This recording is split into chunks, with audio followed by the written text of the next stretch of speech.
जल्दी से जल्दी आने वाला प्रभु यीशु मसीह की अति पवित्र नाम में सब पवित्र लोगों को मसीह वंदना देता हूँ।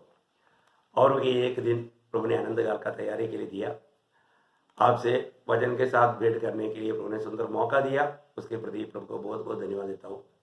प्रियो, हम लोग एकदम अंत समय में हैं, ये बात में कोई संदेह नहीं। दुनिया का सारा संभव हमें ये बात को बता रहा है कि हमारा प्रभु जल्दी आएगा। तकरीबन सारी दुनिया के लोग भी बोलते हैं कुछ तो भयंकर बात होने वाला है या दुनिया के अंत होने वाला है करके आदि के लोग तक गवाही देता है, पर उनको मालूम नहीं वो क्या कह रहा है। उनको लगता है कि ये पूरा दुनिया नष्ट हो जाएगा, पर तो ऐसा नहीं। हम लोग भविष्य के बारे में जानने के लिए प्रभु अपने वचन के द्वारा हमें प्रकाश दिया है। अभी हम अंत बोलता है तो हमारे लिए ये जीवन की यात्रा अभी खत्म होने जा रहा है। और दूसरी बात, मतलब ये दुनिया में विरोधी या एंटी क्राइस्ट कार्य करने का समय आ गया है। प्रभु अपने लोगों को ले जाने का समय आ गया। वो रीति में हम अंत समय को हम लोग बात करता है, प्रभु के लोग। तो प्रभु के लोग अंत समय कहने का अर्थ मतलब किसी भी घड़ी में प्रभु आकर के हमको लेकर जाएगा। हमारे जीवन की यात्रा का अंत बहुत निकट में है। मृत्यु की बात नहीं, प्रभु का आगमन की बात। वो आगमन में हम उड़ा ले जाएगा। तो इसलिए अभी हम लोग कितना अधिक अंत समय में है। जब आपको याद होगा अंत समय में एक्चुअली प्रभु यीशु मसीह दुनिया में आया, वो बात इब्रानियों के पत्री पहला अध्याय में 1-2 वचन में हम लोग पढ़ता है। इब्रानियों के पत्री उसका पहला अध्याय उसका 1-2 वचन। पूर्व युग में परमेश्वर ने बाप दादाओं से थोड़ा थोड़ा करके और भांति भांति से भविष्यवक्ताओं के द्वारा बातें कर इन अंतिम दिनों में हमसे पुत्र के द्वारा बातें की। इन अंतिम दिनों में करके वो अमर लेगा, अंतिम दिनों में। अब देखिए, मतलब अंतिम दिनों में मतलब प्रभु यीशु मसीह जब जगत में आया वो अंतिम दिनों में आया करके लिखा। बोलने का अर्थ उस समय में उस अंत का शुरुआत हुआ है तो हम लोग कितना निकटता में है उसके बारे में। जब पहले यूहन्ना उसका 2 अध्याय का 18 वचन में यूहन्ना भी क्या बोलता है, आप थोड़ा सुनिए। पहला यूहन्ना 2 अध्याय का 18 वचन। हे लड़कों, यह अंतिम समय है और जैसा तुमने सुना है कि मसीह का विरोधी आने वाला है। हाँ, देखा, अंतिम समय है तभी भी बोलता है मसीह का विरोधी आने वाला है। देखा, अभी ये अंतिम समय है। हम लोगों को ये जानना है हम लोग कितना अंत समय में है। अंत समय में है ना। प्रेरितों का काम 2 अध्याय उसका 17 वचन। प्रेरितों का 2 अध्याय का 17 वचन। ओ लॉर्ड जीसस। परमेश्वर कहता है कि अंत के दिनों में ऐसा होगा कि मैं अपना आत्मा सब मनुष्य पर उंडेलूंगा और तुम्हारे बेटे और तुम्हारी बेटियां भविष्यवाणी करेंगी और तुम्हारे जवान दर्शन देखेंगे और तुम्हारे पुण्य स्वप्न देखेंगे। मतलब अंतिम समय में ये आपको मालूम है, ये पेंतकोस्त का दिनों में हुआ बातों का बारे में भविष्यवाणी है। ये भविष्यवाणी ये आपको मालूम है, जोएल नबी की किताब 2 अध्याय का 28 से 32 तक का वचनों को उड़ा करके यहाँ पर करके पत्रोस प्रचार कर रहा है। आपको ये बात को जानना है प्रियो, वो बात पेंतकोस्त के दिन में हुआ है, ये बात आप देख रहा है, ये कह करके वो प्रचार कर रहा है। तो सबसे बड़ी बात क्या है कि हम लोग कितना अंत दिनों का अंत समय में है, ये बात को समझना कितना जरूरी बात है। तो इस आखिरी समय में क्या होगा, मंडली को कैसे भी नुकसान पहुंचाने के लिए विरोधी कई रीति में काम करेगा। पवित्र लोगों को मैं बताना चाहूंगा प्रियो, हम लोग बहुत अलर्ट रहने का जरूरत है। किसी प्रकार भी हम थोड़ा भी सुस्त हो जाएगा, किसी प्रकार भी हम थोड़ा भी लापरवाही करेगा, जिंदगी के लिए बहुत बड़ा नुकसान का बात होगा। ऐसा ना होने के लिए हम जागृत रहना, क्योंकि पत्रोस का 2 पत्रोस 2 अध्याय उसका पहला वचन। जिस प्रकार उन लोगों में झूठे भविष्यवक्ता थे उसी प्रकार तुम में भी झूठे उपदेशक होंगे। जो देखा, वो झूठे मतलब उन लोगों के बीच में झूठे लोग झूठा भविष्यवक्ता था, ऐसा तुम्हारा बीच में भी होगा। हाँ, जो नाश करने वाले पाखंड का उद्घाटन छिप छिप कर करेंगे और उस स्वामी का जिसने उन्हें मोल लिया है इनकार करेंगे और अपने आप को शीघ्र विनाश में डाल देंगे। देखा, शीघ्र विनाश में डाल देगा बोलने का मतलब तुम्हारे बीच में झूठे उपदेश लोग उड़ेगा। अभी आपको मालूम है आज कितने ही प्रकार का उपदेश है। आज का आत्मिक अवस्था को देख करके सच्चा नया जन्म पाया हुआ लोग रोता है, क्योंकि लोगों को कैसा कैसा भरमाया जा रहा है, प्रभु का सच्चाई से कितना वंचित कर रहा है, धोखा का उपदेश है ना। इसी कारण मतलब कई प्रकार का बातों में लोग भागने का खतरा है। इसलिए प्रभु ने भी जब चेलों को समझाने के टाइम पर आपको मारे में आखिरी समयों में प्रभु ने क्या समझाया है ना, जब मत्ती के सुसमाचार 24 अध्याय में 24 अध्याय उसका 4-5 वचन। यीशु ने उनको उत्तर दिया, सावधान रहो, कोई तुम्हें न भरमाने पाए, क्योंकि बहुत से ऐसे होंगे जो मेरे नाम से आकर कहेंगे मैं मसीह हूँ, और बहुतों को भरमाएंगे। बहुत लोगों को भरमाएगा, ये क्लियर प्रभु ने कहा है।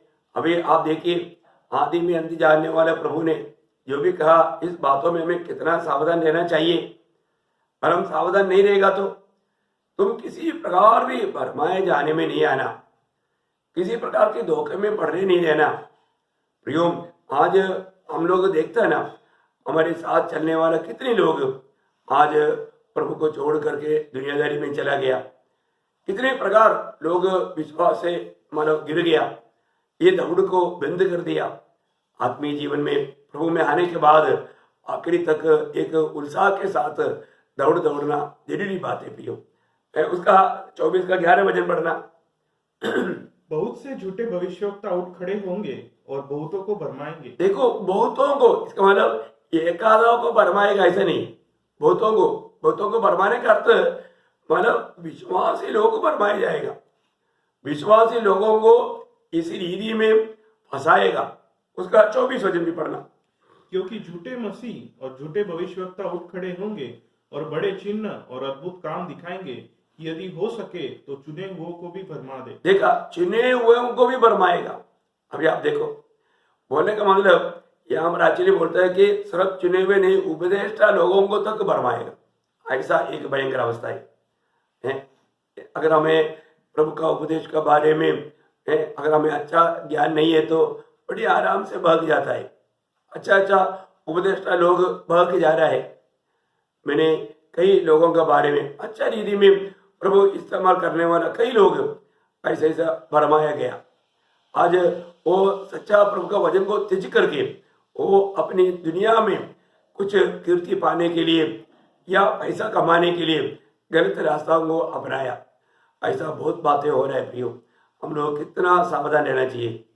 तो इसलिए आज मैं आपको इस विषय में थोड़ा बताना चाहूँगा कि मतलब झूठा उपदेश और झूठा उपदेशक और झूठा उपदेश, बहुत ध्यान से सुनना। यह है अभी मैं आपको जो बताने जाने वाला विषय, आपको ये विषय में प्रकाश मिलना चाहिए, इसलिए मैं आपको ये बातें बताना चाहता हूँ कि झूठा उपदेष्टा और झूठा उपदेश क्या है, मतलब कौन है झूठा उपदेष्टा और कौन क्या है झूठा उपदेश। ये बात को हमें मतलब वचन में बताया हुआ बातों से मैं आपको समझाना चाहता हूँ। उन दिनों में तक आपको मालूम है, प्रेरितों का दिनों में तक बहुत से झूठे उपदेष्टा और झूठे उपदेशक थे। वो लोगों के कारण बहुत लोग उस समय में ही भरमाया गया। जब प्रेरित लोग इतना आत्मा में भर करके है, मतलब प्रभु के संग चला हुआ अनुभव के साथ प्रभु में जीवन बिताने के समय में ही इतना भारी विपत्ति था, तो प्रियो आज का अवस्था क्या रहेगा है? आज हमारा आत्मिक दुनिया का अवस्था कहाँ पर रहेगा, आप थोड़ा सोच सकता है। इसलिए पहली बात मैं उसमें से दो बात को आज उड़ाकर कहना चाहूंगा। वो क्या है? एक बात, पहला कोरिन्थी 15 अध्याय का 12 वचन, पहला कोरिन्थी उसका 15 अध्याय का 12 वचन। इसलिए जबकि मसीह का यह प्रचार किया जाता है कि वह मरे हुए में से जी उठा, तो तुम में से कितने कैसे कहते हैं कि मरे हुए का पुनरुत्थान है ही नहीं। इसका मतलब क्या है कि उसी समय में, अभी आप देखिए, प्रेरित लोग रहने के समय में ही इस प्रकार का एक उपदेश निकला था कि मरे हुए का पुनरुत्थान है ही नहीं। एक्चुअली बोलेगा तो ये उपदेश पहले से यहूदी लोगों का भी बीच में था, परंतु हम देखते हैं कि यहाँ पर प्रेरित पौलुस कुरिन्थ मंडली को ये बात लिखने के टाइम पर भी ये उपदेष्टा लोग और उपदेश बहुत बढ़ गया था। आपको मालूम है यहूदी लोगों के बीच में उनमें से एक ग्रुप था सदूकी लोग करके। सदूकी लोग उस समय में भी मतलब इस प्रकार का पुनरुत्थान की बातों पर विश्वास नहीं करते थे। वे लोग आत्मा और स्वर्गदूत ऐसे बातों पर वो विश्वास नहीं करते थे। आपको याद होगा मतलब प्रभु यीशु मसीह के दिनों में ही वे लोग इस प्रकार का बात करता था। जब मत्ती के सुसमाचार उसका 22 अध्याय, मत्ती उसका 22 अध्याय लॉर्ड जीसस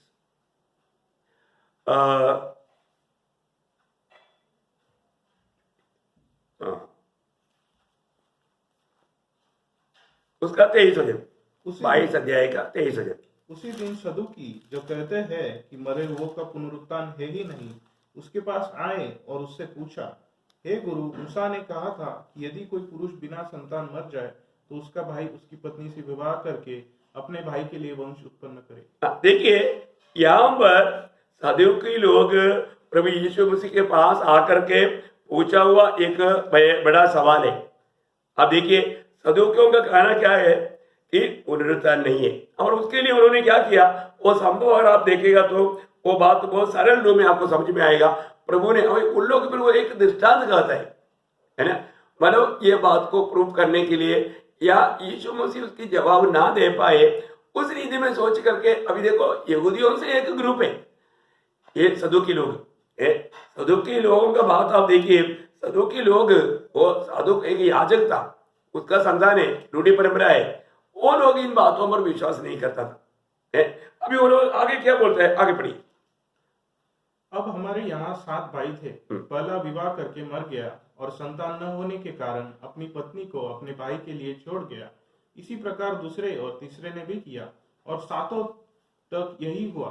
सबके बाद वह स्त्री भी मर गई। अतः जी उठने पर वह उन 7 में से किसकी पत्नी होगी? देखा एक बड़ा सवाल है ना। अभी देखो अभी वो कैसा रीति में प्रभु को सवाल कर रहा है। अभी वो लोग बोलता है कि पुनरुत्थान नहीं, और पुनरुत्थान है तो अभी एक व्यक्ति का पत्नी कैसे अभी 7 लोगों का पत्नी बनेगा? अब लोगों का विचार क्या है, पुनरुत्थान के बाद में भी शादीशुदा है, शादी होता है। देखो उनका कितना मानव अज्ञानता का विचार है। मतलब इसलिए प्रभु वहां पर उनको क्या समझाते हैं, आप थोड़ा ध्यान से सुनिए। यीशु ने उन्हें उत्तर दिया, तुम पवित्र शास्त्र और परमेश्वर की सामर्थ नहीं जानते, इस कारण भूल में पड़े हो। क्योंकि जी उठने पर वे न विवाह करेंगे और न विवाह में दिए जाएंगे, परंतु स्वर्ग में परमेश्वर के दूतों के समान होंगे। देखिए यहाँ पर स्वर्गदूत शादी करता है क्या? नहीं, स्वर्गदूत शादी नहीं करता। हमारे जीवन में ये बात को जानना प्रियो, स्वर्गदूत शादी नहीं करता है ना। अभी पुनरुत्थान की बाद में मनुष्य कोई शादी नहीं करता। और मुझे सुनने वाला कोई आगे जाकर के भी मैंने किसी को दिल में पसंद करके रखा है, मैं मरने के बाद में उसके साथ शादी करूंगा करके मत सोचना है। कई लोग ऐसा भी स्वप्न में है कि मैं अभी पुनरुत्थान होने के बाद में अभी मैं किसी के मतलब मेरा पत्नी है परंतु मैं अभी दूसरे के साथ में रहूंगा, उसके साथ में संगति करूंगा। ऐसा आपका मन में कोई विचार है तो ऐसा धोखा के विचारों में मत पड़ना। यहाँ पर प्रभु ने साफ साफ बताया पुनरुत्थान करने के बाद में या मरने के बाद प्रभु जिलाएगा, उसके बाद में कोई शादी नहीं होता।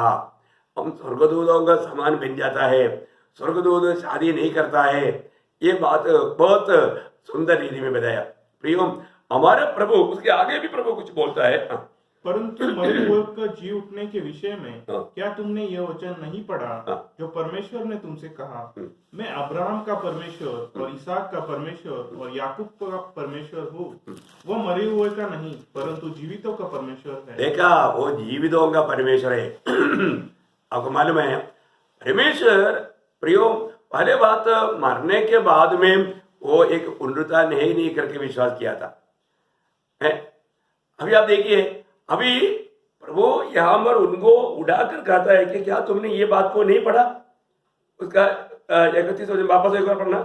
परंतु मरे हुओं के जी उठने के विषय में हाँ। क्या तुमने यह वचन नहीं पढ़ा हाँ। जो परमेश्वर ने तुमसे कहा? हाँ, जो परमेश्वर ने तुमसे कहा, बोले का मतलब जब परमेश्वर मोशे को जब प्रकट हुआ था, मोशे को प्रभु ने क्या बोला था? है जब निर्गमन का किताब उसका 3रा अध्याय का 6वां वचन,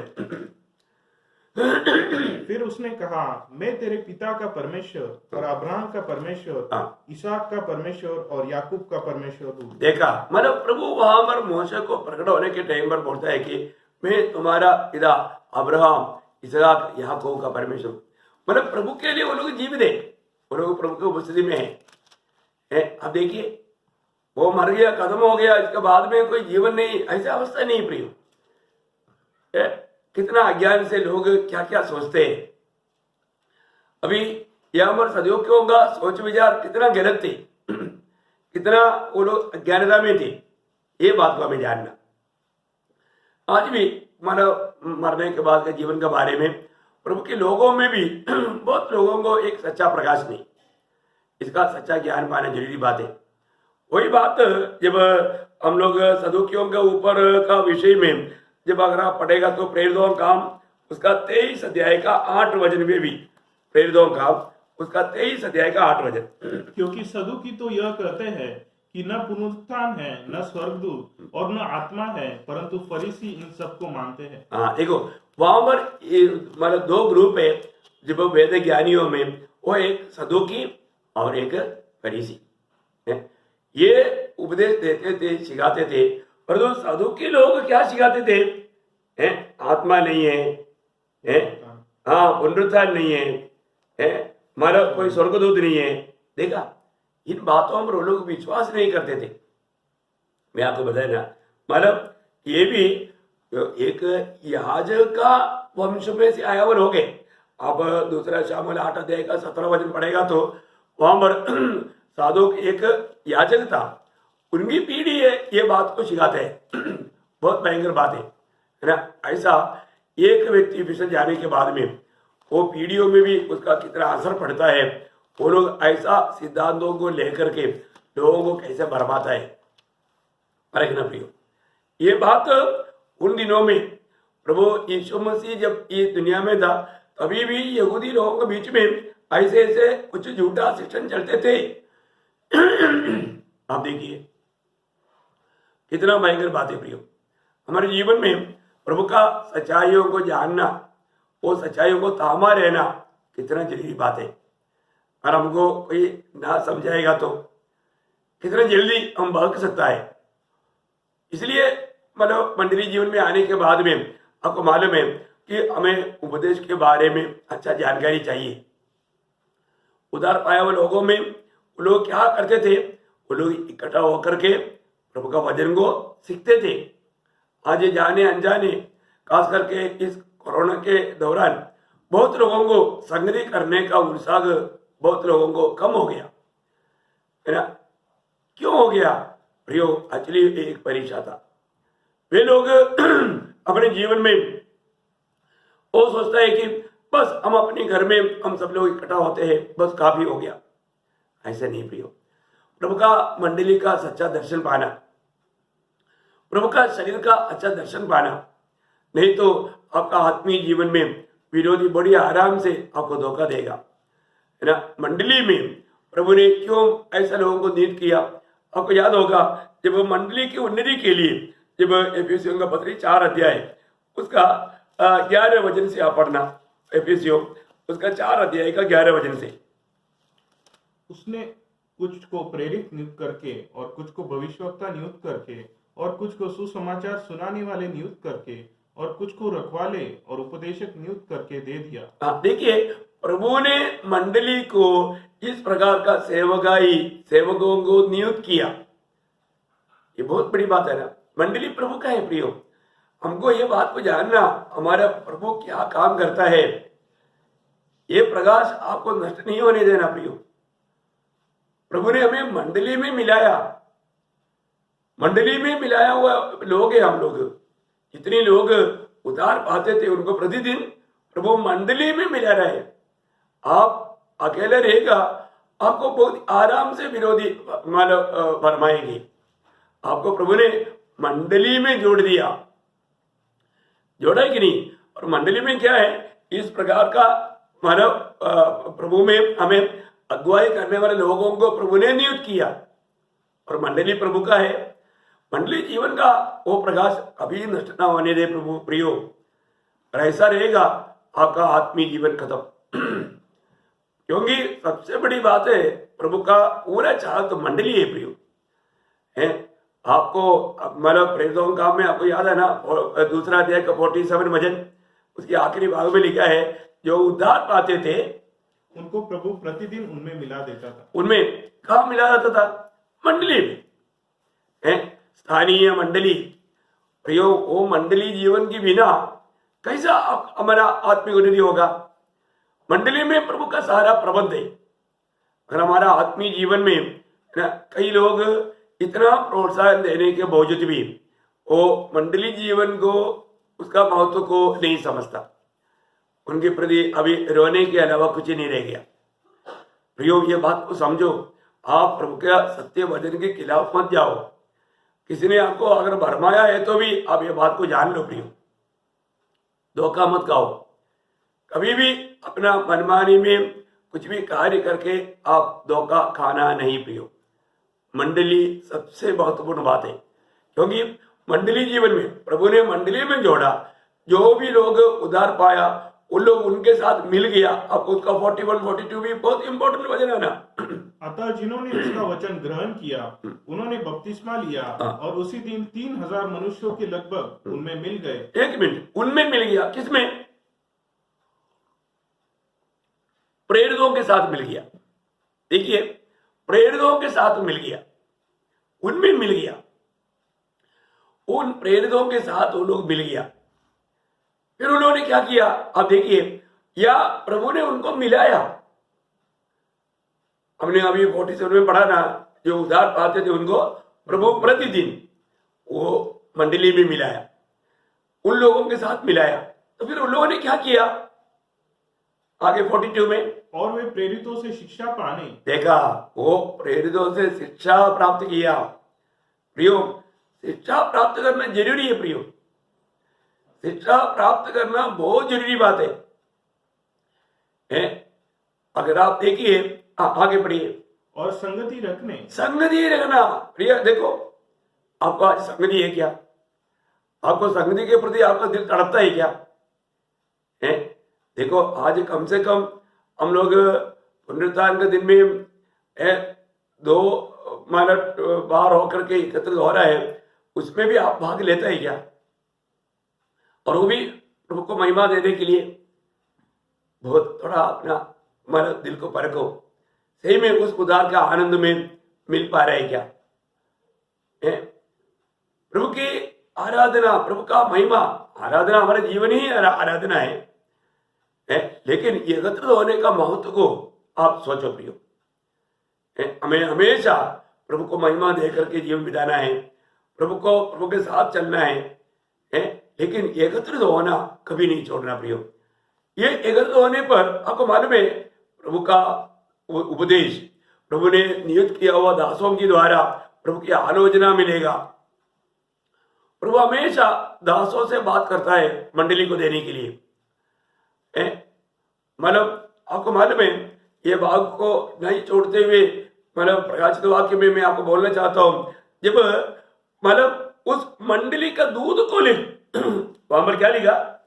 मंडली का दूध को लिख। दूध का मीन्स उस मंडली का अगुआ।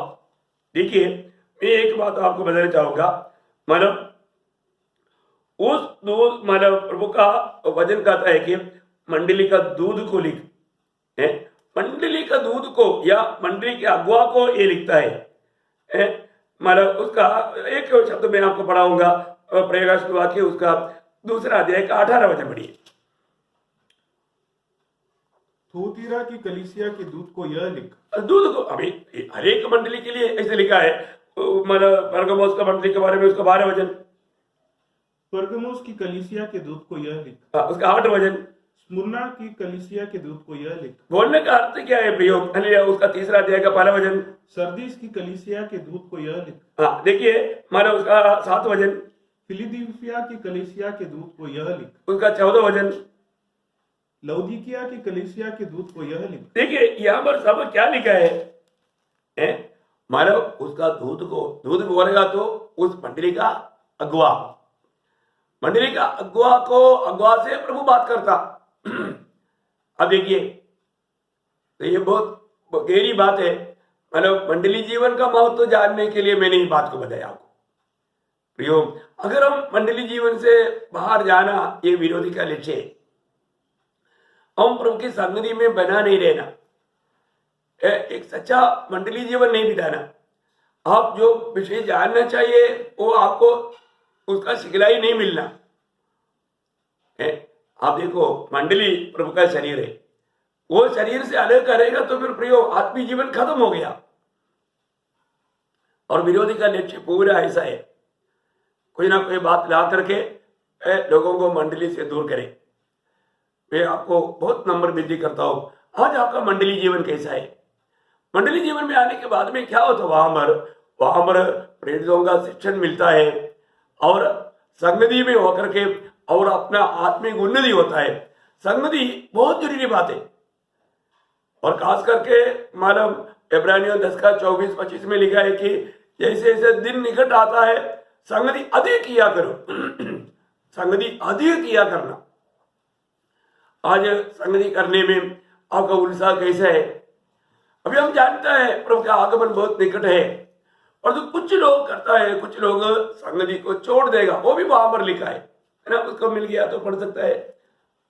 और एक दूसरे के साथ इकट्ठा होना न छोड़े। देखा, एक दूसरे के साथ इकट्ठा होना ना छोड़े। ये एक प्रकार प्रियो हमारी एक बहुत बड़ा एक आज्ञा है, ये प्रभु का इच्छा है। पर तो कितनी बार हम इतना लोगों को प्रोत्साहन देता है, फिर भी लोग संगति को लापरवाही करता है। अभी कैसे समझाएगा प्रियो? कैसे समझाएंगे?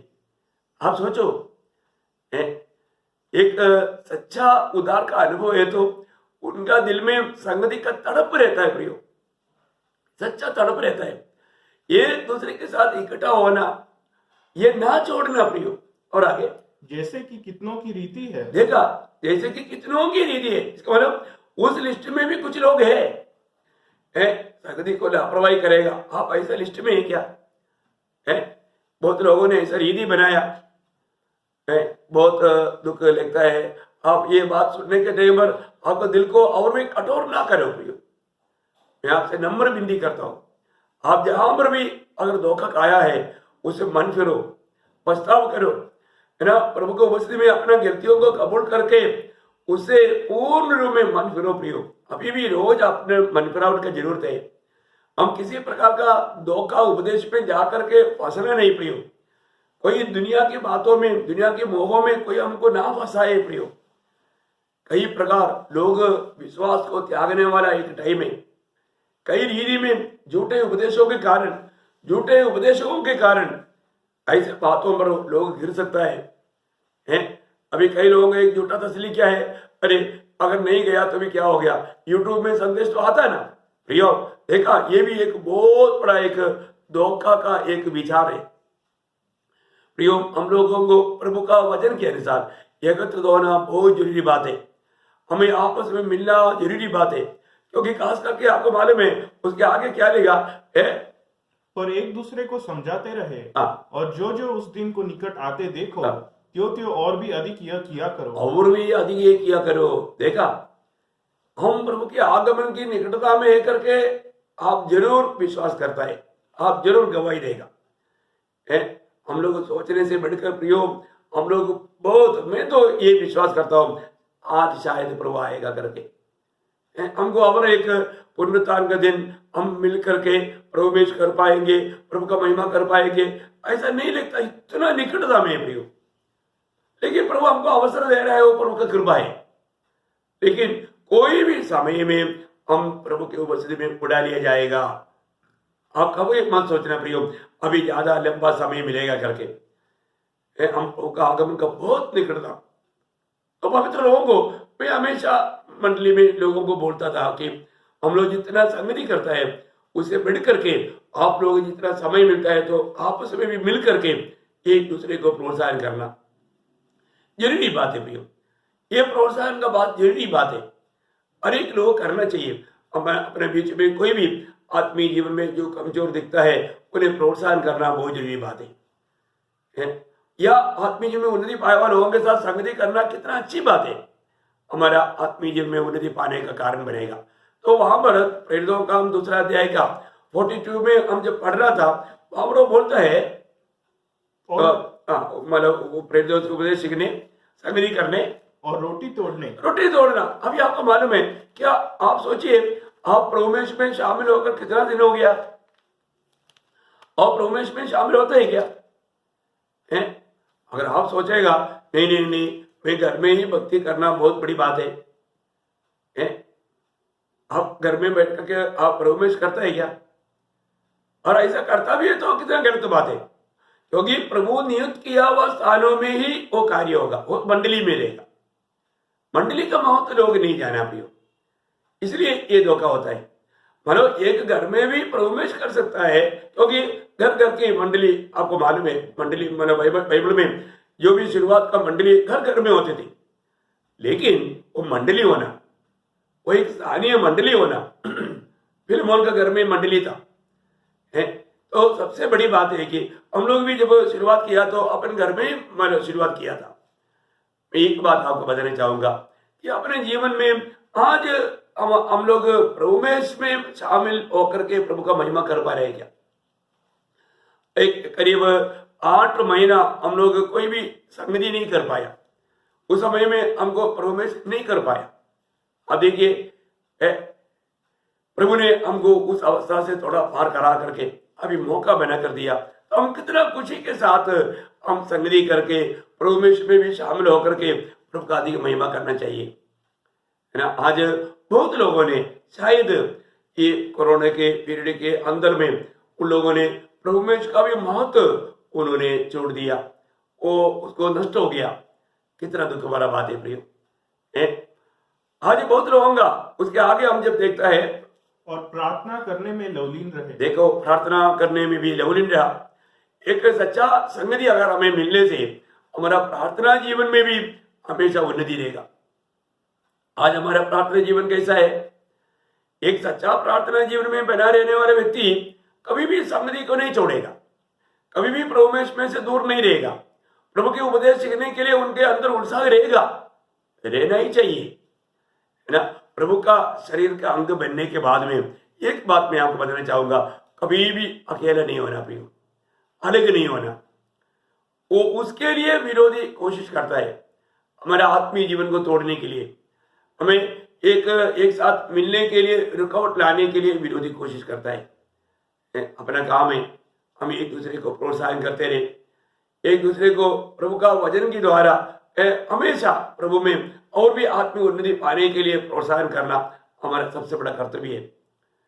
ये जरूरी बात है प्रियो, क्योंकि आपको याद होगा जब पहला थिस्सलुनीकियों 5 अध्याय का 11 वचन में, पहला थिस्सलुनीकियों 5 अध्याय उसका 11 वचन, इस कारण एक दूसरे को शांति दो और एक दूसरे की उन्नति का कारण बनो, जैसे कि तुम करते भी हो। देखा, तुम करते भी हो, हैं, तुम करते भी हो प्रियो। हम एक दूसरे को आत्मिक उन्नति के लिए बोध करके उनको समझाना बहुत जरूरी बात है। ये हमें कब मिलेगा? सच्चा मंडली जीवन में मिलेगा। मंडली जीवन में मैं आपको मतलब घर घर आकर के भी प्रोत्साहन देने में मैं बहुत उत्साही रहा प्रियो, जहां तक हो सके। नहीं तो कम से कम मोबाइल से आपके साथ बात करके आपको प्रोत्साहन करते रहा। मैं आपसे नम्र विनती करता हूं, अपने जीवन की अवस्था को देखो आज, क्योंकि अगर नहीं तो फिर क्या होगा?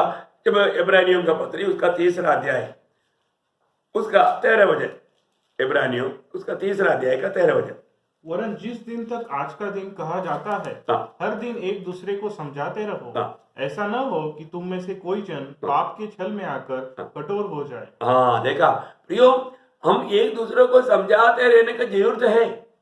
एक दूसरे को बोध करने की जरूरत है, एक दूसरे को मिलने की जरूरत है। और नहीं मिलेगा तो उन लोगों का आत्मीय जीवन बहुत जल्दी पतन हो जाएगा, बहुत जल्दी गिरावट आएगा। हमें अपने जीवन को पार करना है। मेरे जीवन में मेरा उद्धार पाने वाला दिनों का वो खुशी, वो आनंद, वो उत्साह प्रभु के खातिर मेरे जीवन में है क्या? अगर कम हो गया तो उसका 14 वचन पढ़ना। क्योंकि हम मसीह के भागीदार हुए हैं, हाँ। यदि हम अपने प्रथम भरोसे पर अंत तक दृढ़ता से स्थिर रहे। देखा, मतलब उस पहला विश्वास में, पहला उत्साह में आखिरी तक बना रहेगा। हम मसीह में भागीदार है, मसीह में भागीदार है। आज हमारा अवस्था क्या है? अगर हम उस विश्वास की दौड़ में पीछे गया तो क्या होगा? वही इब्रानियों 10 अध्याय का उसका 39 वचन पढ़ना। पर हम हटने वाले नहीं कि नाश हो जाए। देखा, हम हटने वाला नहीं। हट गया तो हमारा उत्साह कम हो गया तो हमारा आत्मीय जीवन में गिरावट आ गया है तो उसको कितना नुकसान होगा प्रियो, कितना भारी नुकसान होगा। वचन कहता है हम उन लोगों के जैसा पीछे जाकर के नाश में जाने वालों के अनुसार नहीं, पर विश्वास करने वाले हैं कि प्राणों को बचाए। देखा, विश्वास करके आगे बढ़ने वाला, विश्वास में बना रहने वाला। देखिए आज हमारा विश्वास कैसा है? विश्वास जीवन में हम बहुत सामर्थ्य होकर के आगे बढ़ पा रहे क्या? जब तक प्रियो हमें कितना भी अधिक मैं आपको बोलना चाहूंगा, आज एक अच्छा प्रभु के लिए एक फलदायी जीवन बिता पा रहे क्या? मैं प्रभु में मसीह में भागीदार है करके मैं जानता है क्या? उसी इब्रानियों 3 अध्याय का 19 वचन पढ़ना। इब्रानियों 3 का 19। अतः हम देखते हैं कि वे अविश्वास के कारण प्रवेश न कर सके। देखा, वे लोग अविश्वास के कारण प्रवेश नहीं कर पाया। और विश्वास से गिर जाना अंत समय का एक चिन्ह है प्रियो। कैसे भी झूठ मूठ का कुछ भक्ति करने से, परमेश्वर की वचन की व्यवस्था से अगर हम दूर हट गया तो प्रियो बहुत जल्दी विरोधी उसको ब्लाइंड कर देता है, आत्मिक ब्लाइंड। वो एक फलदायक जीवन नहीं बिता पाता। एक बात है प्रियो, प्रभु का वचन में बना रह करके फलदायक जीवन बिताने वाला और भी अपने आप को नम्र और दीन करेगा। आपने देखा होगा ना, जो भी डाली में फल है वो डाली झुका रहता है ना। एक फलदायक जीवन बिताने वाले व्यक्ति हमेशा नम्र रहेगा, हमेशा हर बात को मानेगा। पर तो अगर हम पाप के चल में आकर के हृदय कठोर हो गया तो हम हर एक बातों को विरोध करेगा, हम प्रभु के बातों को मानने के लिए तैयार नहीं होगा। कितना दुखदायी बात है? तो प्रभु ने मंडली जीवन क्यों दिया? मंडली में रह करके हम वापस एफेसियों में आएंगे उसका 4 अध्याय में, जब उस 12 वचन वापस पढ़ेंगे, 11 वचन पढ़ा था, 12 वचन से पढ़ेंगे, जिससे पवित्र लोग सिद्ध हो जाए। देखो क्यों प्रभु ने मंडली जीवन में सेवकों को, सेवकाइयों को दिया है? पवित्र लोग सिद्ध हो जाए, पवित्र लोग सिद्ध हो जाए। प्रियो, मैं एक बात आपको बताना चाहूंगा। प्रभु ने जब चेलों को भेजा, प्रभु ने क्या बोलकर भेजा था? मत्ती के सुसमाचार में 28 अध्याय का उसका 19-20 वचन बहुत ध्यान देना प्रियो। ये प्रभु का आखिरी मतलब एक प्रकार का नियोग है प्रेरितों के लिए, है ना। ये हमारे प्रति है, अब बहुत ध्यान से सुनना उसको। इसलिए तुम जाओ, सब जातियों के लोगों को चेला बनाओ। आजकल चेला बनने का उपदेश तक लोग नहीं देता है, कैसे भी डुबकी की बात बोल करके डुबा करके छोड़ देता, और उनके जीवन में कुछ आत्मिकता नहीं, कुछ पवित्रता ही नहीं, परमेश्वर का भय नहीं, वो मनमानी में जीने लगता है। मैं हर एक पवित्र लोगों को विनती करता हूँ, प्रिय ऐसा धोखे में मत पड़ो। यह हमारा वचन एकदम साफ साफ बोलता है, यीशु मसीह चेलों को बोलता है, तुम जा करके सारे जाति के लोगों को पहले चेला बनाना। चेले लोगों को क्या करना? और उन्हें पिता और पुत्र और पवित्र आत्मा के नाम से बपतिस्मा दो। देखा, पिता और पुत्र और पवित्र आत्मा का नाम से बपतिस्मा दो। देखिए ये किसने कहा? प्रभु ने कहा। प्रभु के वचन के साथ जोड़ना तोड़ना सब कितना गलत है ना। आज भी बपतिस्मा के ऊपर कितना लड़ाई चल रहा है। क्यों? झूठे उपदेश के लोग बहुत खड़ा हो गया प्रियो। मसीह की उपदेशों से लोगों को वंचित करना, कुछ कुछ बातों को लेकर के उसको एक उपदेश करके सामना करना चाहना, ये बात अज्ञान की बात है प्रियो। इसलिए यहां पर भी मैंने एक बात मैं आपको याद रहना चाहूंगा, तो दूसरा यूहन्ना उसका 9 वचन में शक्ति एक चेतावनी है। आप थोड़ा मतलब उपदेश में कैसे बढ़ सकता है इस बात को जानने के लिए मैं आपको बोल रहा हूँ। जो कोई मसीह की शिक्षा से आगे बढ़ जाता है और उसमें बना नहीं रहता, उसके पास परमेश्वर नहीं। देखा, उसके साथ परमेश्वर नहीं है। जो कोई उसकी शिक्षा में स्थिर रहता है, उसके पास पिता भी है और पुत्र भी। देखा, पिता भी पुत्र भी कब रहेगा प्रियो? जब प्रभु यीशु मसीह की उपदेश पर हम बना रहेगा। तो अभी सबसे बड़ी बात है कि आज मेरे जीवन में मैं प्रभु की उस आज्ञा के अनुसार चलता है क्या? प्रभु के उस शिक्षण को मैंने स्वीकारा है क्या? यीशु मसीह ने जो कहा था, है ना, आप सोचिए, आप किस नाम से बपतिस्मा लिया? आज बहुत लोग बहुत प्रकार हैं और बपतिस्मा में डूबा हुआ है, धोखा है प्रियो। प्रभु यीशु मसीह के कहने के अनुसार पिता पुत्र पवित्र आत्मा का नाम से अगर बपतिस्मा नहीं लिया प्रियो, आपने जो बपतिस्मा भी लिया वो भी धोखा है। आज कितनी प्रकार ऐसे लोग, उसका बारे में बोलने के लिए बहुत बात है, मैं उस उपदेश को अभी नहीं बोलने जा रहा हूं। अगर प्रभु का आत्मा अगुवाई किया तो उस पर भी आपको प्रकाशन डालेगा, या आपको किसी को संदेह है तो आप पूछेगा तो भी आपको समझाएगा। लेकिन प्रभु यीशु मसीह ने कहा हुआ, यीशु मसीह को कुछ गलती हुआ क्या? प्रभु के वचन के साथ कुछ जोड़ सकता है क्या? नहीं जोड़ सकता प्रियो। हमारे जीवन में प्रभु ने जो भी कहा है उसको हमें सीधा प्रभु के वचन के अनुसार मानना है। और ऐसा नहीं मानेगा बहुत बड़ा धोखा हो जाएगा। और कई लोग बोलेगा नहीं वचन में ऐसा लिखा, प्रियो वचन में क्या लिखा उसको सही रीति में जानना। अभी आपको मालूम है हमारा प्रेरितों काम 20 अध्याय का 7 वचन में है। अब क्या पढ़ता है वहां पर?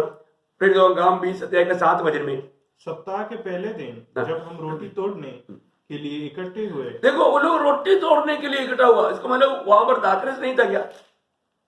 अगर कोई बोलेगा नहीं नहीं वो प्रेरित लोग है ना, वहां पर लिखा है सिर्फ रोटी तोड़ने के लिए इकट्ठा हुआ। हाँ बोलो, अभी आप बोलो है। परंतु यीशु मसीह ने, अभी प्रभु के लोग जब इकट्ठा होता है तो वहां पर रोटी भी है, दाखरस भी है, और ये एक वचन को लेकर के प्रेरित लोग कैसे इकट्ठा हुआ है? आप देखो, जैसा अभी कुछ हमारा लोग, नामधारी लोग बोलता है कि अगर याजक आशीर्वाद दिया तो और रोटी में खून भी आ गया, ऐसा आपका उपदेश है क्या? इसका मतलब दाखरस का जरूरत नहीं, रोटी का आशीर्वाद किया तो और रूपांतर हो गया। नहीं प्रियो, कोई रूपांतर नहीं होता, रोटी रोटी है। ये कौन बोला? ये बाइबल का शिक्षण नहीं। इसका मतलब इस प्रकार के झूठे उपदेशों को ला करके लोगों को फंसाता है। प्रियो, प्रभु ने क्लियर मतलब रोटी और दाखरस अलग अलग करके देख करके ये बात का स्थापना किया। ये आपको जानना जरूरी बात है। और आप नहीं जानेगा तो, नहीं तो आप रोटी के लिए प्रार्थना कर दिया तो रोटी में खून भी आ जाएगा, ऐसे प्रभु ने सिखाया क्या? नहीं। मैं एक बात आपको बताना चाहूंगा, अपने जीवन में अगर हम प्रभु के वचन से अनजान रहेगा तो हमें फंसाना बहुत जरूरी आसानी है। देखिए, मैं आपको वो बाग में वैसे भी थोड़ा सा बताना चाहूंगा। जब मत्ती के सुसमाचार 26 अध्याय उसका 26-27 में, जब वे खा रहे थे तो यीशु ने रोटी ली और आशीष मांगकर तोड़ी और चेलों को देकर कहा, लो खाओ, यह मेरी देह है। फिर उसने कटोरा लेकर धन्यवाद किया और उन्हें देकर कहा, तुम सब इसमें से पियो, क्योंकि ये वाचा का मेरा वह लहू है जो बहुतों के लिए पापों की क्षमा के निमित्त बहाया जाता है। देखिए, यहाँ प्रभु ने रोटी भी दिया, दाखरस भी दिया, सही बात है ना? ये दोनों दिया ना, ये दोनों दिया। अभी इसका व्यवस्था प्रभु ने कहां पर, अभी आपको मालूम है वचन कहां पर काम पाता है? पहला कोरिन्थी उसका 11 अध्याय में है। वहां पर क्या लिखा है? वहां पर उसका 11 अध्याय उसका 25 से पढ़ना। इसी नहीं 24 से और धन्यवाद करके उसे तोड़ी हाँ। और कहा, हाँ। यह मेरी देह है हाँ। जो तुम्हारे लिए है, हाँ। मेरे स्मरण के लिए यही किया करो। देखिए, मेरा स्मरण के लिए, मेरी यादाइश के लिए ये तुम लोग करना बोल करके रोटी तोड़ करके दिया। आगे इसी रीति से उसने बियारी के पीछे कटोरा भी लिया हाँ। और कहा, यह कटोरा मेरे लहू में नई वाचा है, हाँ। जब कभी पियो तो हाँ। मेरे स्मरण के लिए यही किया करो। देखा, ये दोनों हम लोगों को लेना है। और एक क्या है, प्रभु यीशु मसीह की पवित्र शरीर हमारे लिए तोड़ा गया और पवित्र लहू हमारे लिए बहाया गया, उस बात की यादाइश के लिए। प्रियो, हम खाता है, मांस नहीं खा रहा है, हम खून नहीं पी रहा है। क्या खाता पीता, उसके आगे पढ़िए, उसका 26 वचन। क्योंकि जब कभी तुम यह रोटी खाते, क्या खाते? प्रार्थना करने के बाद में वो रोटी मतलब मांस बन गया क्या? नहीं है ना प्रियो, मांस नहीं बना। और ऐसा उपदेश देना कितना गलत बात है। तुम रोटी खा रहे, रोटी खाते और इस कटोरे में से पीते हो, कटोरे में से पी रहा है, वो खून नहीं पी रहा है प्रियो, वो खून नहीं बना। हाँ, तो प्रभु की मृत्यु को जब तक वह न आए प्रचार करते हो। देखा। अभी इसका मतलब यहाँ पर ये बात को क्लियर लिखा है, हम लोग जो खाता पीता है वो रोटी और दाखरस है। पर जो इस विषय में भी कितना लोग फालतू में वाद विवाद करते हैं। प्रभु के शिक्षण से, प्रेरितों के शिक्षण से भाग करके अपना अपना शिक्षण बनाता है। प्रियो, मैं इसलिए आपको बताना चाहूंगा कि उस समय में भी ऐसा मतलब ये था। और ऐसा बातों पर लोग क्यों फंस जाता है? क्योंकि वो सच्चा मंडली जीवन में नहीं रहता, सही प्रकार का उपदेश उनको नहीं मिलता, इसलिए लोग धोखा खाता है। मैं इस कारण आपको मैं बताना चाहूंगा, ऐसे धोखे में ना पड़े प्रियो। हमारे जीवन में हमें ये बात को जानना है। इसलिए मंडली में प्रभु दासों को नियुक्त किया, भिन्न भिन्न प्रकार का सेवकाइयों को नियुक्त किया। क्यों? मंडली है प्रभु का लक्ष्य। मैं आपको इसलिए वापस एफएसयू में लाना चाहता हूं। उसका 12 वचन हम पढ़ रहा था, वापस वो 12 वचन से बात पढ़ेंगे, 4 अध्याय का 12 वचन से, एफएसयू 4 का 12 वचन से, जिससे पवित्र लोग सिद्ध हो जाए और सेवा का काम किया जाए और मसीह की देह उन्नति पाए। देखा, मसीह की देह उन्नति पाए है। देखिए, मानव प्रभु का देह, मंडली क्या है? परमेश्वर का देह है, शरीर है, वो उन्नति पाए। जब तक कि हम सबके सब विश्वास और परमेश्वर के पुत्र की पहचान में एक न हो जाए, एक ना हो जाए। देखा, आज क्या हो रहा है? फुट हो रहा है। आज कई लोग तोड़ने का काम करता है। कितना भयंकर बात है भाई। कई ऐसा अनुभव आता है, मुझे इतना दुख होता है। लोग अपन मेल कराने की कोशिश करता है, लोग वहां पर वापस फूट डालने की प्रयास करता है। कभी भी ये किसका काम है प्रियो? आज भी इतने लोग बिगाड़ने का काम कर रहे हैं, उनको क्या बोलेगा? अभी आपको मेरा जब यीशु मसीह ने, आपको मालूम है, चेलों के लिए या अगला युग में जाने वाला लोगों की योग्यता है पहाड़ी उपदेश। आपको पहाड़ी उपदेश का शिक्षण आपको दे चुका है, या आपको नहीं मालूम है, आप जरूर मेरे पास आना, मैं आपको बताना चाहूंगा। क्योंकि आपका हफ्ते में एक बार जरूर पढ़ना प्रियो, मत्ती 5-7 चैप्टर। वो मंडली के लिए खास उपदेश है। मतलब अगला युग में उस स्वर्ग राज्य में मिलने वाला नागरिकों का योग्यता का बात है। ये यहूदियों के लिए लिखा हुआ बात नहीं प्रियो, चेलों के लिए लिखा हुआ बात है। आप इस बात को ध्यान से समझे। चेले लोगों को लिखा हुआ, चेले लोगों को प्रभु ने सिखाया, चेले लोगों के लिए उपदेश है। उसका वो 5 अध्याय का पहला वचन ही पढ़ेगा तो आपको समझ में आएगा। मत्ती 5 अध्याय का पहला वचन थोड़ा पढ़ना। और जब बैठ गया तो उसके चेले उसके पास आए। देखा, चेले उसके पास आया, हाँ, और वो अपना मुंह खोलकर उन्हें उपदेश देने लगा। उन्हें उपदेश दिया। देखा, इसका मतलब यहाँ पर भी है ना। देखो, ये वचनों को अगर ठीक से नहीं जानेगा तो कितना भयंकर धोखा हो सकता है प्रियो। मैं तो इसलिए बोलता हूँ, आप लोग जो वचन भी पढ़ता है तो उसको सही रीति में पढ़ो। इसका मतलब स्वर्गराज की प्रजा कैसा होना चाहिए, ये है आगा विषय। और उसमें शुरुआत में ही 9 धन्य लोगों के बारे में लिखा है। 9 धन्य लोगों के बारे में लिखा है। उसमें से सारे बात अभी बोलने के लिए समय नहीं, उसमें से एक है उसका 9 वचन, 5 का 9।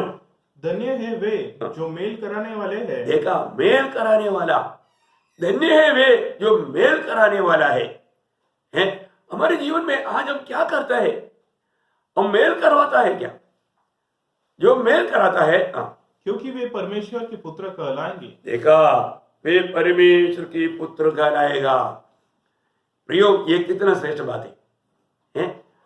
मेल कराना प्रियो, हमें एक भाभी को प्रभु के साथ मेल कराना और पवित्र लोगों को आपस में मेल कराना, ये सब सेवकाई प्रभु का जन का है, पवित्र लोगों का है, प्रभु का संदर्भ है।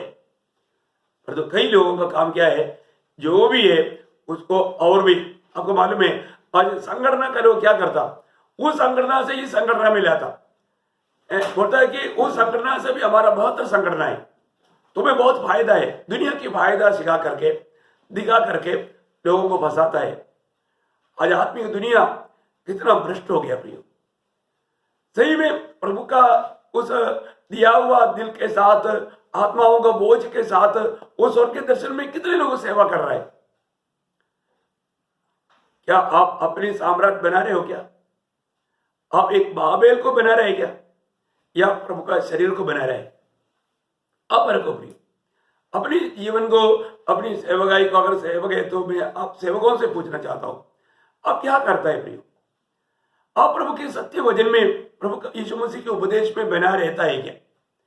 और ऐसे नहीं है तो आप कितना बड़ा धोखा का काम कर रहा है। आप प्रभु के न्यायासन के सामने एक दिन आपको खड़ा होना है, ये बात को जानना है। हम लोग जो भी करता है प्रियो, एक दिन हमें उसका लेखा देना है। हमारे हरेक कामों का प्रभु लेखा लेगा। ऐसा है तो आज मेरा काम कैसा है? तो मंडली प्रियो, मंडली प्रभु की योग्य बनना ये जरूरी बात है। अभी यहाँ पर प्रभु का दास वही एफेसियों में बोलता है, उसका हमारा वापस आके उसको पढ़िएगा, उसका 4 अध्याय का 13 वचन तक हम पढ़ रहा था। जब तक कि हम सबके सब विश्वास और परमेश्वर की पुत्र की पहचान में एक न हो जाए। देखा, मतलब हम एक बन जाना, यूनिटी, एकता प्रियो। प्रभु का लोग एक बन करके नहीं रहेगा तो प्रभु का दिल को कितना दुख रहेगा प्रियो। आज इस एकता को तोड़ने के लिए विरोधी प्रयास में प्रभु का दिल को इससे बड़ा दुख लेने वाला बात कुछ भी नहीं। क्योंकि आपको मालूम है हमारे प्रभु यीशु मसीह की महायाजकपन की प्रार्थना में प्रभु बार बार कार्य वाले एक बात है, एकता का बात। अगर आप मतलब यूहन्ना का सुसमाचार 17 अध्याय, उस 17 अध्याय को अगर आप देखेगा तो आप उसका 17 अध्याय का मतलब उसका 11 वचन थोड़ा पढ़ना, 11 वचन। मैं अब जगत में न रहूंगा परंतु ये जगत में रहेंगे, और मैं तेरे पास आता हूँ। हे पवित्र पिता, अपने उस नाम से जो तूने मुझे दिया है उनकी रक्षा कर, कि वे हमारे समान एक हो। देखा, हमारे समान एक हो। ओ मतलब यीशु मसीह का कितना दिल की गहरा इच्छा है। त्रिएक परमेश्वर हमेशा एक बनकर रहता है। देखो मतलब जैसा मंडली और यीशु मसीह एक है, ऐसा पति पत्नी एक है। और आप एक परिवारिक व्यक्ति है तो आपका पति और पत्नी एक बनकर नहीं रहेगा तो परिवार का अवस्था क्या रहेगा? एकदम नरक की अवस्था है ना प्रियो। हम एक होकर के रहना है, वो एक होना चाहिए। उसी में अच्छी तरफ जानना जरूरी बात है प्रियो, एक बनना। अभी मंडली एक बनकर के रहना यीशु मसीह की इच्छा है। अभी उसका 21 से 23 भी पढ़िएगा, वही अध्याय का, यूहन्ना 17 अध्याय का 21 से 23, कि वे सब एक हो। वे सब एक हो मतलब यीशु मसीह में विश्वास किया हुआ मंडली के सारा सदस्य एक हो। ओ एक होना प्रियो, ये प्रभु का दिल की इच्छा। कैसे एक होना? जैसे तू है पिता मुझ में है और मैं तुझ में हूँ, वैसे ही वे भी हम में हो, जिससे संसार विश्वास करे कि तू ही ने मुझे भेजा है। वो महिमा जो तूने मुझे दी मैंने उन्हें दी है, कि वे वैसे ही एक हो। वे ऐसा एक हो, एक होने के लिए प्रभु ने यह महिमा दिया। और आगे देखना अभी, जैसे कि हम एक है। हम एक है। देखो त्रिएक परमेश्वर एक है, ऐसा वे लोग हो। मैं उनमें और तू मुझ में की वे सिद्ध होकर एक हो जाए। एक हो जाए। क्या आप देखो, बार बार एक होना, एक होने का उपदेश आप वहां पर देखते हैं ना प्रियो। हैं? हम एक बन करके रहना, प्रभु का शरीर। अभी आप देखो, ये शरीर का एक टुकड़ा, एक हाथ रेलवे स्टेशन में पड़ा है, एक पाव उधर एयरपोर्ट में पड़ा है, और एक पेड़ उधर दूसरे देश में पड़ा है, फिर क्या देख रहे क्या? उसको शरीर बोल सकता है क्या?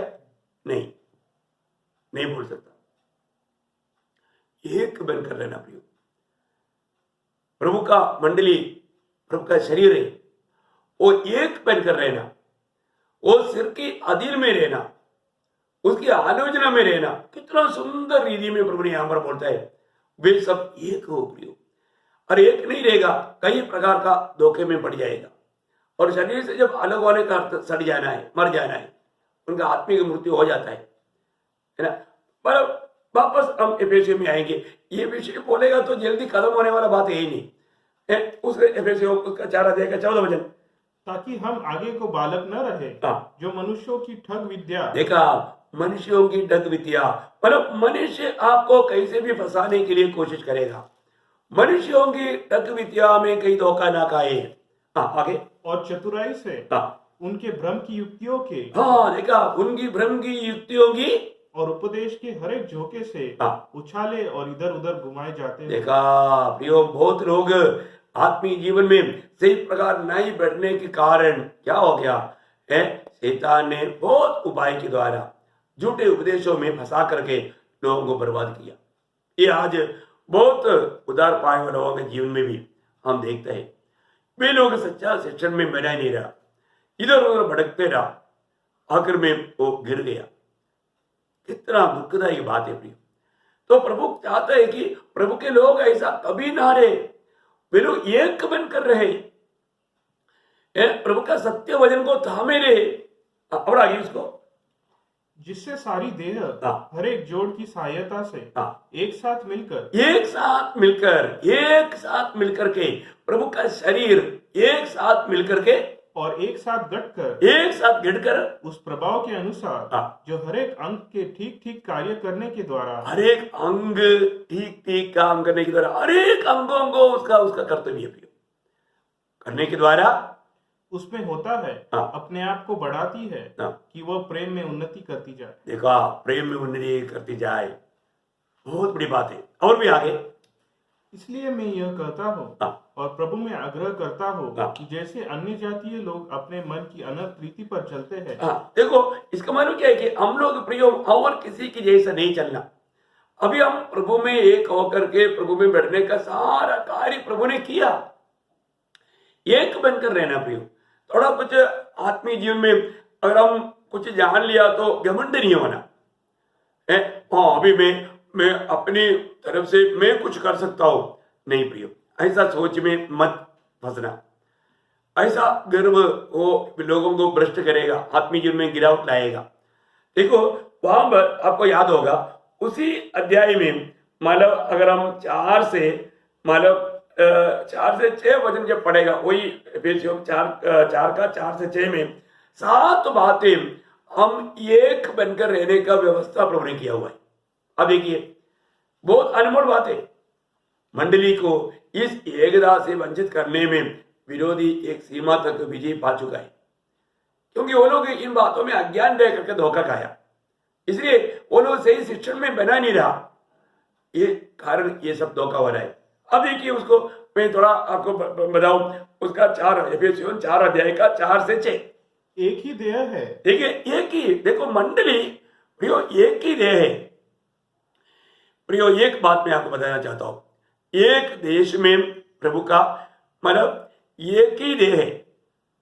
इसको देश देश में अलग अलग देह ऐसे नहीं, सार्वत्रिक मंडली एक ही है, और जो स्थानीय मंडली एक देश में प्रभु का एक ही देवट रहेगा। ये सच्ची बात है ना।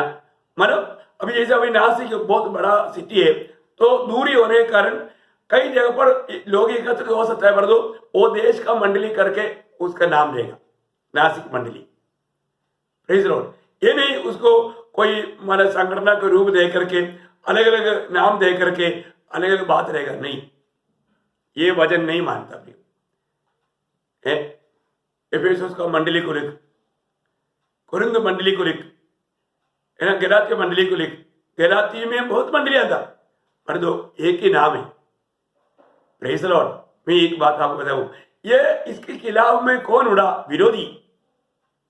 उसकी अपना झंडा खड़ा करने के लिए। ये सब परमेश्वर का वचन और योजना का खिलाफ की बात है प्रियो। ये बात थोड़ा आप दिल लगा करके वचन को सीखो। अभी यहाँ पर बोलता है कि मंडली एक ही शरीर है, मंडली प्रभु का शरीर है, वो एक ही शरीर है प्रियो।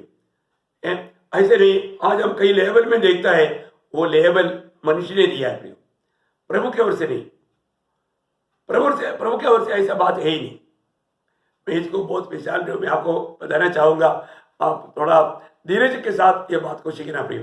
ये बात को जल्दी बोल करके मैं जल्दी खत्म करूंगा। एक ही आत्मा, एक ही आत्मा, हमने सबने एक ही आत्मा पाया, यीशु मसीह की आत्मा पाया। क्योंकि जिसमें मसीह की आत्मा नहीं, वो मसीह का जन्म नहीं करके रोमियो 8:9 में लिखा है। और आगे, जैसे तुम्हें जो बुलाए गए थे अपने बुलाए जाने से एक ही आशा है। एक ही आशा। हम सबका आशा क्या है? हमारे प्रभु यीशु मसीह आएगा, हम प्रभु के साथ जाएगा। मसीह में जो आया हुआ हर एक को एक ही आशा है, हमारा ये दुनिया का सारे कष्ट, तकलीफ, निंदा सब खत्म होकर के हम प्रभु के आगमन में जाएगा। एक ही आशा सबको। एक ही प्रभु है, एक ही प्रभु, हमको सबको एक ही प्रभु है। हमारे सबका एक ही प्रभु है, वो प्रभु यीशु मसीह है। यीशु मसीह की प्रभुता में हम जीवन बिताते हैं।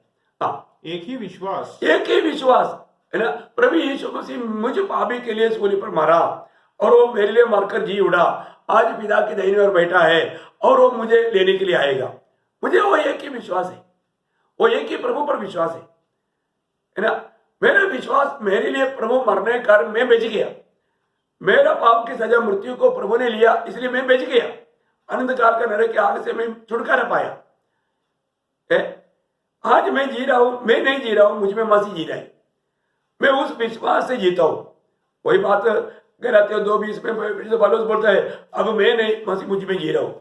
और मैं अभी जो जी रहा हूं, प्रभु पर जो विश्वास है, वो विश्वास के कारण मैं जी रहा हूं। देखो कितना अनोखा बात है प्रियो। एक ही विश्वास और आगे, और एक ही बपतिस्मा। एक ही बपतिस्मा। हमने एक ही बपतिस्मा लिया। कौन सा बपतिस्मा? पवित्र आत्मा का। क्योंकि मतलब पवित्र आत्मा का बपतिस्मा के द्वारा ही हम प्रभु यीशु मसीह के शरीर में जोड़ा गया। एक ही बपतिस्मा, ये पानी के बपतिस्मा की बात नहीं, पवित्र आत्मा का बपतिस्मा, है ना। जब पहला कुरिन्थी 12 अध्याय का 13 वचन में हम लोग पढ़ता है कि हमें एक ही आत्मा के द्वारा बपतिस्मा किया, एक ही शरीर होने के लिए। देखिए 12 का 13, क्योंकि हम सब ने, क्या यहूदी हो क्या यूनानी, क्या दास हो क्या स्वतंत्र, एक ही आत्मा के द्वारा एक देह होने के लिए बपतिस्मा लिया। देखा, एक ही आत्मा के द्वारा एक ही देह होने के लिए बपतिस्मा लिया। यहाँ पर जो बोला वो बपतिस्मा कौन सा बपतिस्मा है? पवित्र आत्मा का बपतिस्मा। जो भी नया जन्म पाया है, उद्धार पाया है, उनको प्रभु ने जो मंडली में जोड़ा, उस समय में प्रभु ने उसको पवित्र आत्मा का बपतिस्मा दिया। अगर आपने वो बपतिस्मा पाया है तो आप बिल्कुल वो शरीर में रहेगा, क्योंकि वो प्रभु ने वो जोड़ा है इसको। बहुत लोगों के जीवन में क्या है, उद्धार ही नहीं हुआ, नया जन्म नहीं हुआ, फिर पवित्र आत्मा का बपतिस्मा कैसे होगा? फिर शरीर में कैसे जोड़ करेगा?